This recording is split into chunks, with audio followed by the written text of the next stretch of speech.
Mr. Hultgren. The gentleman from Illinois is recognized for 3 minutes. Thank you, Mr. Chairman. I want to take a moment to thank the sponsor of this bill, Majority Leader McCarthy, for his great work. This is very important.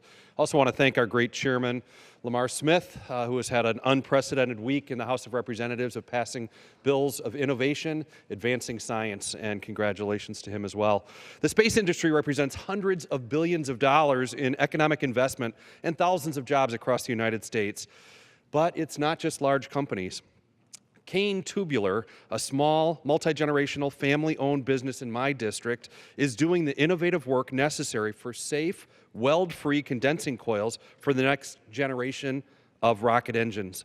Scott Forge is another business in my district working under an amazing employee ownership model that is forging the heavy metal parts and casings for multiple launch systems throughout the supply chain. The space industry is an engine of economic growth throughout the country, and our ability to do this right is vitally necessary to maintain American competitiveness as other nations begin to catch up. This is why I rise today to urge my colleagues to support H.R. 2262, the Spurring Private Aerospace Competitiveness and Entrepreneurship Act of 2015. The Space Act facilitates a pro-growth environment for the commercial space sector.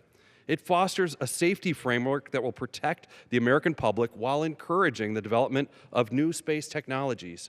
This will ensure America's exceptional role is maintained as the most innovative nation in the world. This legislation also extends the current risk-sharing structure set to expire next year and requires an update on how the FAA calculates maximum probable loss associated with potential space flight accidents. This ensures that the U.S. space companies won't be forced to go overseas to compete. The Space Act also establishes a legal framework for government property rights of resources obtained from asteroids, giving U.S. companies the legal assurance they need to invest in and develop in situ space resource exploration and utilization technologies.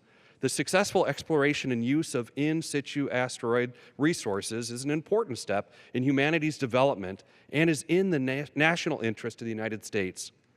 The Space Act helps develop the commercial space industry, ensures commercial space lawsuits are treated fairly, and allows the commercial space industry to grow like never before. For these reasons, I strongly recommend my colleagues support commercial space with a vote for the Space Act of 2015. With that, I yield back the balance of my time. The gentleman yields back. The gentlewoman from Maryland. Mr. Chairman.